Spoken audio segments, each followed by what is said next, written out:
교회가 요즘 이제 세상에서 많이 비판을 받고 있죠. 근데 왜 받는지를 돌아보면은 대부분이 이제 교회 교인들의 행실의 문제입니다. 먼저는 뭐 목회자부터 그다음 뭐 성도들에 이르기까지 한국 교회 성도들의 삶이 뭔가 세상이 보기에 교인답다 이런 모습이 없어서 사실은 비판을 받는 거죠.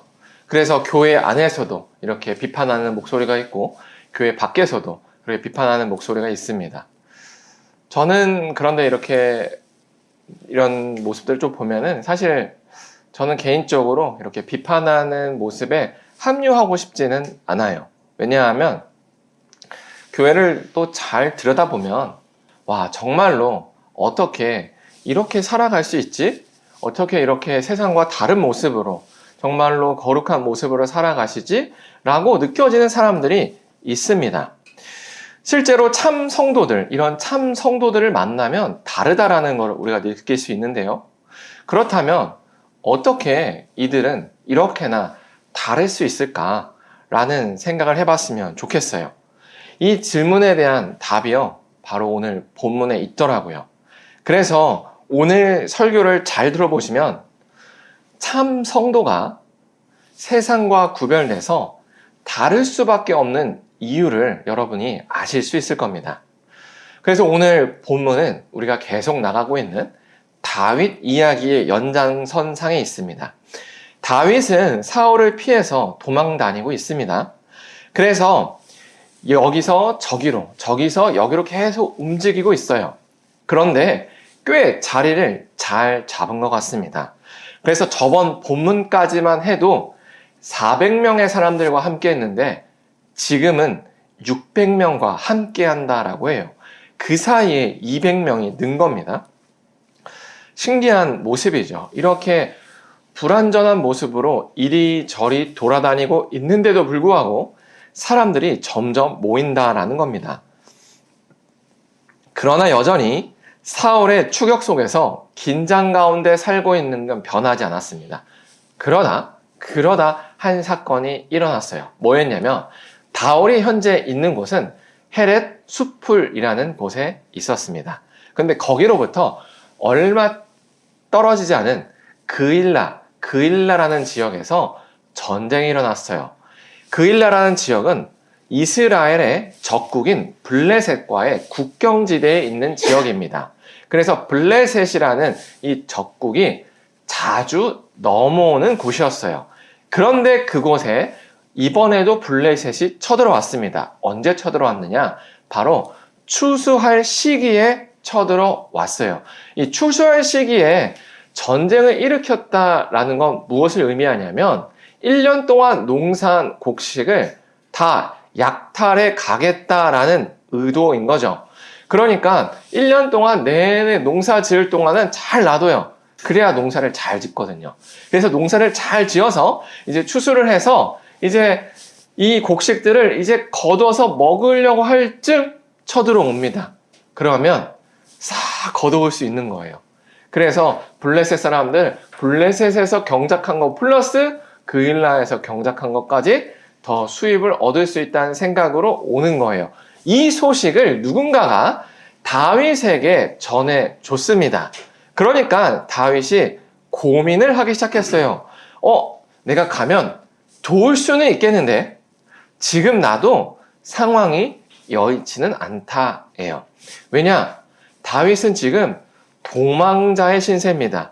그런데 어느 지역에 지금 전쟁에 참여하면 그 다윗의 위치가 탄로가 날까요? 안 날까요? 당연히 나죠. 그러니까 다윗도 돕기는 도와야겠는데 이걸 내가 과연 도와도 될까? 고민하고 있는 상황이라는 겁니다. 이때 다윗이 하나님께 기도를 했습니다. 하나님, 제가 저 그일라 지역을 도와도 됩니까? 그랬더니 하나님이 그래, 가거라. 내가 블레셋을 너의 손에 넘겨주리라. 이렇게 약속을 하셨어요. 그래서 다윗이 혼자 갈 수는 없잖아요. 참모들을 다 불렀습니다. 그래서 회의를 했어요. 하나님께서 말씀을 주셨고 난 저길 도와야겠다. 그랬더니 참모들이 옳소! 라고 하지 않았어요. 형님, 지금 무슨 말씀이십니까? 우리 코가 석자예요. 지금 사울에게 쫓기고 있는데 누굴 돕습니다. 누굴 도와요? 라고 얘기를 한 거죠. 현실적인 답을 한 거예요. 그래서 다윗이 다시 한번 하나님께 기도를 합니다. 하나님, 제가 제 마음에 가고 싶다고 얘기는 했는데 지금 우리의 공동체가 아직 준비가 되지 않은 것 같습니다. 그래도 하나님 가야 됩니까? 이렇게 물어본 거예요. 그랬더니 하나님께서 가거라 라고 말씀을 주셨습니다.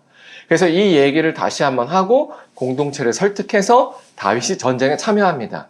결과가 어떻게 됐을까요? 당연히 이겼죠. 대승을 거둬서 그일라 사람들의 그 곡식과 가축들을 다 지켰습니다. 자, 여기까지 이제 해피엔딩 하면 좋은데 여기서 반전이 일어난 거죠. 우려했던 일이 벌어진 거예요. 누군가가 다윗의 위치를 사울에게 전해준 겁니다. 그러자 사울이 군대를 이끌고 그일라 지역으로 오기 시작했어요. 근데 문제가 이 그일라라는 지역이요, 성벽으로 둘러싸여져 있는 요새 형태로 되어 있다라는 거예요. 그 뜻은 뭐냐면 입구가 하나예요. 사울이 오면 도망갈 곳이 없다라는 거죠. 그래서 누군가가 사울이 오고 있다는 소식을 다윗에게 전했어요. 그래서 다윗이 또 한 번 기도합니다. 하나님, 정말로 이 소식대로 사울이 내려오나요? 하나님이 내려온다고 하는 거예요. 그래서 다시 한번 기도했어요. 하나님, 그러면 설마 제가 이 그일라 성에 있는다고 이 그일라 주민들이 저희를 넘길까요? 넘긴다라는 거예요. 아니, 이 그일라를 지켜준 게 누군데 이 그일라 사람들이 사울 왕이 내려오니까 다윗을 팔아넘긴다라는 거예요. 은혜를 원수로 갚은 거죠. 도와주고도 배신을 당하고 대단히 큰 손해를 본 겁니다. 여기서 저는 한 가지 의문이 들더라고요. 다윗은 이 과정 가운데 독단적으로 행동하지 않았습니다. 하나님께 물었고 행동했어요. 가야 됩니까? 가야 된대요. 얘네들이 저를 배신합니까? 배신한대요. 그럼 하나님은 다 알고 계셨다는 거 아닐까요? 그일라 사람들을 도와봐야 그일라 사람들이 배신한다는 걸 하나님은 아셨습니다. 근데 저는 여기서 의문이 든 게, 아니 그러면 왜 도우라고 하신 거지? 왜 배신당하고 손해볼 자리를 왜 가라고 하신 거지? 이 사람들이 갑자기 마음을 바뀐 게 아니고 원래 이런 사람들이라면 도대체 왜 이러신 거지? 라는 의문이 들더라고요. 이거에 대한 대답이 바로 뭐냐면 이게 하나님 나라의 방식이라는 거예요. 예수님 이야기로 한번 넘어가 볼게요. 예수님께서 이 땅에 오셨어요. 예수님께서 많은 병자들을 고쳤습니다. 못 걷는 사람이 있었어요. 고쳐주셨어요. 귀신 들린 사람이 있었어요. 귀신이 나가게 해서 고쳐주셨어요. 눈이 안 보이는 사람이 있었습니다. 고쳐주셨어요. 다 예수님을 환영했습니다. 그리고 나서 이 복음서 맨 마지막 쪽을 가보면 예수님이 십자가에 달리시기 전 본디오 빌라도의 법정 앞에 서 있는 장면이 있습니다. 이때 유대인들이 예수를 십자가에 못 박읍시오, 못 박으세요 막 이렇게 소리쳤어요. 근데 이 유대인들은 바로 누굴까요? 바로 예수님이 병을 고쳐준 사람들이에요. 물론 그 중에 일부는 예수님의 제자가 되어서 예수님을 따르기도 했지만 대다수는요, 그 분위기에 편승해서 예수님을 십자가에 못 박으라고 같이 소리 질렀다라는 겁니다. 분명히 예수님 때문에 귀신이 나가서 회복받고 안진뱅이에서 나았고 눈이 떴는데도 불구하고 그 분위기에 편승해서 예수님을 십자가에 못 박으라고 소리쳤다라는 거예요. 예수님은요, 이들이 이렇게 할 거를 아셨을까요? 모르셨을까요? 아셨어요. 아셨는데도 그들을 도우셨다라는 거예요. 참 신기하죠? 왜일까? 바로 그게 하나님 나라의 방식이라는 거예요. 우리는 선뜻 이해가 안 되지만 내가 배신당하거나 손해보는 걸 알지라도 돕는 게 하나님 나라의 방식입니다. 그래서 하나님께서 다윗에게 그일라 지역을 도우라고 한 거예요. 왜냐하면 하나님이 다윗을 통해서 세우려는 나라가 이해타산으로 계산돼서 움직이는 나라가 아니라 손해를 볼지라도 도와야 되는 그런 하나님의 나라를 세우기 위해서라는 겁니다. 이 하나님의 나라를 지금 우리가 딱 들으면 사실은 잘 와닿지도 않고 이해가 안 돼요. 왜냐하면 우리의 본성과 안 맞거든요. 우리는 give and take가 딱 우리의 본성이에요. 혹은 내가 더 줬을 때 더 받아야 만족합니다. 그런데 어떻게 안 줄 걸 알면서도 주지? 어떻게 내가 줬는데 나에게 해를 끼칠 사람을 도와주지? 이건 되게 우리의 본성과 맞지 않아요. 그런데 하나님의 나라가 왜 이 모습으로 작동될 수 있냐면 그 이유는 보상 체계 때문입니다. 이해타산의 나라에서 보상 체계는요, 내가 준 사람에게 받는 거예요. 근데 하나님의 나라는요, 보상 체계가 좀 달라요. 내가 주지만 나에게 돌려주는 거는 상대방이 아니라 바로 하나님인 거죠. 그래서 설령 내가 줬을 때 저 사람이 나에게 안 돌려주더라도 하나님이 나에게 대신 채워주실 거야 라는 믿음으로 이 활동이 작동이 되는 겁니다. 이게 바로 하나님 나라의 메커니즘이에요. 그래서 가능한 거죠. 그래서 다윗도 이 그일라 지역을 돕고 이 그일라 사람들이 자신을 판다라고 생각했을 때 서운했겠죠. 근데 시간이 흘렀습니다. 그래서 이 사무엘서 마지막 쯤 가면 사울 왕이 죽어요. 그래서 이 유다 지파, 다윗 속해 있는 유다 지파에서 이제 다윗을 왕으로 추대합니다. 근데 이 그일라 지역이요, 바로 유다 지파에 소속되어 있는 마을이었다는 거예요. 그러면 그때 가서 이 그일라 사람들이 다윗을 추대하려고 할까요? 안 할까요? 당연히 할 겁니다. 미안해서라도 발벗고 나서서 다윗을 왕으로 만들려고 앞장섰을 거예요. 그런데 이 배신을 당했을 때는 몰랐겠죠. 하나님은 이런 방식으로 일하세요. 우리가 누군가를 도와요. 근데 이 사람이 도움을 받고도 그냥 언제 도움을 받았느냐라는 모습으로 그냥 안면을 몰수한다고 해봅시다. 그럼 우리가 인간적으로 매우 서운해요. 그리고 내가 다시는 저런 것을 돕나 보자 라고 할 수가 있어요. 그러나 하나님은요, 이걸 대신해서 채워주세요. 그래서 시간이 흘렀을 때 우리도 모르는 사이에 그 사람을 도와준 것보다 훨씬 많은 방식으로 더 많이 우리가 보상을 얻게 하신다는 겁니다. 이게 하나님 나라의 방식이에요. 그래서 이 하나님 나라의 방식을 아는 사람은요, 설령 내가 배신을 당하거나 손해를 보는 것이 그냥 불보듯 뻔할지라도 도와준다라는 겁니다. 왜요? 결국 그 사람이 나에게 보상을 안 해주면 하나님이 보상해 주기 때문이죠. 이게 우리와 별개의 이야기처럼 듣지만 사실 우리는 다 이거의 수혜자입니다. 왜냐하면 우리가 과연 예수님을 믿기 전에 교회에 대해서, 하나님에 대해서 어떻게 얘기를 했는지를 보면 알 수 있죠. 우리의 언행, 우리의 태도, 그런 불경건한 하나님에 대한 마음, 이걸 보았을 때 과연 우리를 위해서 예수님이 죽어줄 만한 그런 가치가 될까? 그리고 예수님을 믿어서 이제 하나님의 자녀가 되었는데 우리가 그 하나님께 보여드린 행동을 돌아보면 예수님은 너무 큰 손해를 보신 겁니다. 이해타산이 안 맞아요. 예수님이 우리를 위해서 죽어줬을 때 우리가 뭔가 대단한 퍼포먼스를 보여주면 그래도 뭔가 의미가 있을 거예요. 근데 여전히 우리는 어때요? 여전히 이 예수님의 은혜 가운데 있지만 그것과 잘 합해서 살아가기가 어렵다라고 생각하고 우리의 본성과 안 맞아서 꺼려합니다. 그런데도 불구하고 예수님은 왜 죽어주셨을까요? 그게 바로 하나님 나라의 방식이기 때문이에요. 우리가 이 자리에서 이게 예배를 드리는 게 어쩌다, 우연히가 아니라는 거예요. 바로 이런 하나님의 방식으로 예수님이 희생하셨기 때문에 우리가 그 은혜 위에 서 있는 거예요. 그렇기 때문에 지금 우리가 여기 예배를 드릴 수 있는 겁니다.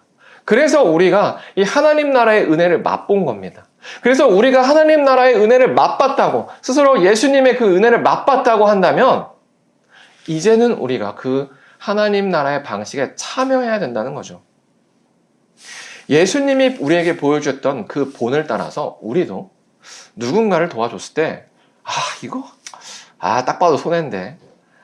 얘 그 입싹 닦을 것 같은데. 보이는 사람들이 있어요. 그래도 돕자라는 거예요. 왜요? 그 사람이 날 안 도와도 하나님이 나를 도우실 거다라는 믿음 때문이죠. 그래서 예수님이 이 이야기를 신약 성경에도 이야기를 하셨어요. 뭐라고 하셨냐면 누가복음 14장 12절부터 14절인데요. 이거 한번 같이 읽어보면 좋겠습니다. 우리 한번 같이 읽겠습니다. 시작. 또 예수께서 자신을 초대한 자에게 말씀하셨다. 내가 우찬이나 만찬을 베풀 때 내 친구들이나 형제들이나 친척들이나 부유한 이웃들을 초청하지 마라. 그들이 너를 다시 초대하여 내게 갚지 않도록 하라. 내가 잔치를 베풀 때에는 차라리 가난한 자들, 불구자들, 절름발이들, 그리고 맹인들을 초대하여라. 그러면 내가 복될 것이다. 그들이 내게 갚을 것이 없으므로 의인들이 부활할 때에 하나님께서 너에게 갚으실 것이기 때문이다. 아멘. 지금 내용을 보면 참 흥미롭죠. 잔치를 베풀 때 우리의 본성이라면 나의 명성을 높여줄 만한 사람, 혹은 내가 이렇게 선행을 베풀었을 때 나도 언젠가 저 잔치에, 저 사람이 베푼 잔치에 참여할 만한 사람을 부르고 싶죠. 근데 예수님은요, 그러지 말래요. 오히려 너를 초대하지 못하고 너에게 되갚아주지 못할 사람을 초대하래요. 왜요? 그러면 하나님이 너에게 복을 주실 것이기 때문이라고 합니다. 정확하게 하나님 나라의 보상 체계를 얘기해주고 있죠. 우리는 주는 사람이에요. 받기 위해서 주는 사람이 아니라는 거예요. 받기 위해서 주는 건 하나님 나라가 아닙니다. 하나님 나라는요, 이미 하나님이 주셨다라는 마음, 그리고 하나님께서 채워주실 것이라는 믿음으로 주는 게 하나님 나라의 방식인 거예요. 예수님이 그래서 우리를 위해서 먼저 죽어주신 거고, 그래서 우리가 산 거고, 그래서 이제는 우리가 똑같이 누군가에게 행해야 된다는 거예요. 그러면 공짜가 없으신 하나님께서 반드시 우리에게 채워주신다는 사실을 기억하셨으면 좋겠습니다. 아시겠죠? 네. 한 명밖에 아멘을 안 했습니다. 네. 이렇게 다윗이 그일라의 지역을 돕고 배신을 당하고 이제 다시 도망쳐 갑니다. 이때 슬펐겠죠. 도망쳐 가는데 사울이 쫓아오니까 더 사람들이 오기 어려운 광야 지역으로 들어갔어요. 그렇게 십광야라는 지역에 수풀에 숨었습니다. 수풀에 숨어 있는데 신기하게도 사울의 아들 요나단이 다윗을 찾아왔어요. 그리고 다윗에게 격려를 해줘요. 야, 걱정하지 마라. 하나님이 너와 함께 하시고 네가 정말 왕이 먼저 되고 나는 그 다음이다. 그리고 우리 서로 화평하자, 언약하자 이렇게 해요. 그리고 떠나갑니다. 그리고 시간이 흘렀어요. 어김없이 이 십광야 주민들이 다윗의 위치를 사울에게 알려줍니다. 그래서 또다시 사울이 다윗을 잡으러 와요. 근데 이번에는 포기하지 않고 계속 쫓아옵니다. 그래서 사울이 십광야로 오니까 다윗이 마온 광야로 옮겨가요. 그렇게 마온 광야로 또 사울이 쫓아오니까 다윗이 또 마온 황무지로 또 이동을 합니다. 그리고 또 사울이 쫓아오니까 다윗이 저쪽 산으로 넘어갑니다.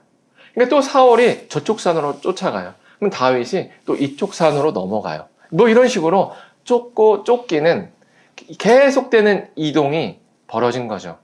근데 이번에는 안타깝게도 다윗이 막다른 골목에 몰린 겁니다. 그래서 사면이 막히고 이제 사울의 군대가 다윗의 일행을 다 둘러쌌어요. 시간이 지날수록 점점 포위망이 좁혀오는 거죠. 이제는 잡히는 것만 남았습니다. 근데 바로 그때 놀라운 일이 생긴 거예요. 사울의 전령이 갑자기 사울에게 찾아와서 왕이시여, 급하게 빨리 올라가야 됩니다. 왜? 이랬더니 블레셋이 쳐들어왔답니다. 이래가지고 사울이 정말 아쉽지만 회군하게 됐다라는 거죠. 참 흥미롭죠? 하나님께서 다윗을 막 쫓아온 데서 잘 피하게 하시다가 막다른 골목에 맞이하니까 여기서 그냥 방치하시는 게 아니라 블레셋이라는 적국을 일으켜가지고 사울의 관심사를 돌리게 하셨어요. 그래서 다윗을 지키셨다라는 거예요.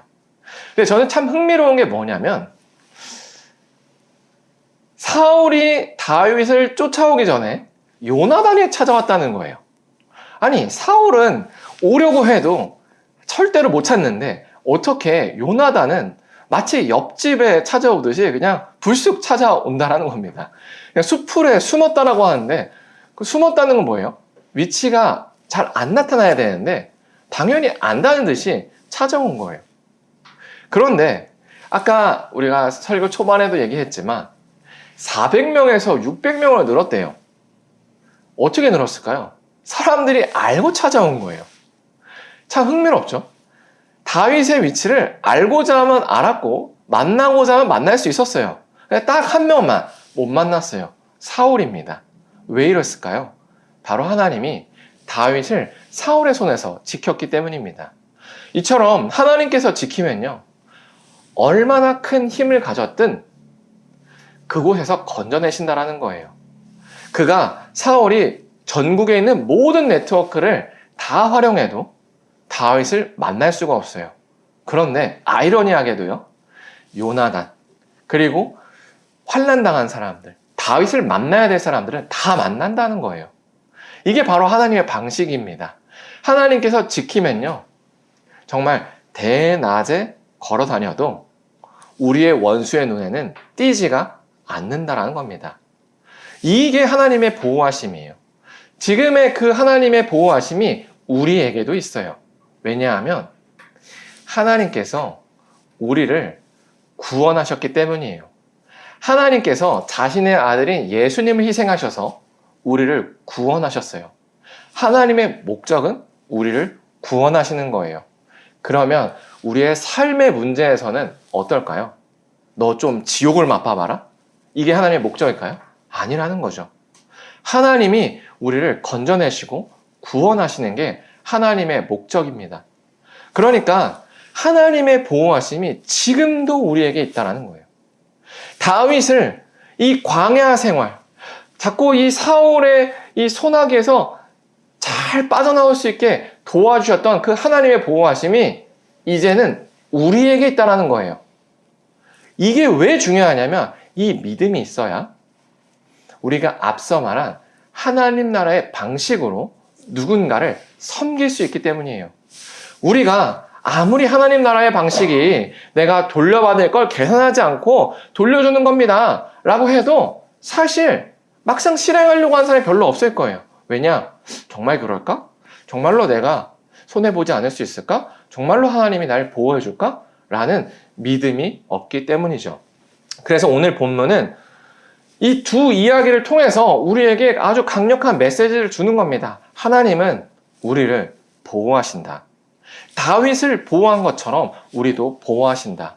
그러니 다윗이 하나님 나라의 방식대로 손해보고 배신당할 게 보일지라도 이웃을 도운 것처럼 너희도 그렇게 하거라 라는 게 오늘 본문을 통해서 하나님이 우리에게 주시는 메시지인 거예요. 그래서 다윗을 통해서 하나님 나라를 세우려고 한 것처럼 우리를 통해서 하나님의 나라가 이 땅에 드러나기를 원한다 라는 게 하나님께서 오늘 우리에게 주는 말씀입니다. 그래서 저는 소망하기로 우리 모두의 교회 공동체가 모두 다 이런 하나님의 보호하심을 의지했으면 좋겠어요. 이 하나님의 보호하심을 의지할 때에 비로소 우리가 하나님의 말씀대로 손해보는 일을 합니다. 손해보는 일을 할 때에야 하나님께서 채워주시는 걸 경험할 수가 있어요. 그러면 이게 선순환 구조가 되는 거죠. 그런데요, 이 하나님의 보호하심을 의지하지 않으면요, 절대로 먼저 손해볼 수가 없어요. 이건 우리 안에 그냥 세팅되어 있는 값이에요. 어떻게 손해볼 짓을 해요? 못하죠. 그러면 어떻게 되죠? 교회를 다니고 하나님의 말씀을 듣고 신앙생활이 길어져도 하나님을 경험할 수가 없어요. 그러면 하나님의 보호하심을 잘 모르게 됩니다. 그러면 나의 신앙생활이 늘 어떤 모습이냐면, 하기는 하는데 예수님을 믿는 사람 맞아? 라는 모습으로 남아있는다는 거예요. 왜요? 여전히 이해 타산의 방식으로만 살기 때문이죠. 우리가 설교서두에 참 성도는 다를 수밖에 없다라는 그 이유가 뭐냐면, 바로 이해 타산의 나라에 사는 게 아니라 하나님의 나라에 살기 때문인 거죠. 보상체계가 내가 주면 저 사람에게 받아야지가 아니라 내가 줬으면 하나님께서 주실 거야 라는 보상체계를 가지고 있기 때문이죠. 이게 작동이 되려면 우리가 하나님의 보호하심을 신뢰해야 됩니다. 그리고 그것을 신뢰하려면 우리가 적어도 한 번은 이것을 믿고 행해야 돼요. 그래야 하나님께서 채워주는 걸 경험하고 그것이 다시 우리의 경험치가 돼서 더 큰 거, 더 큰 거, 더 큰 걸 해서 하나님이 이렇게도 채워주는구나를 우리가 점점 알게 된다는 사실을 기억하셨으면 좋겠습니다.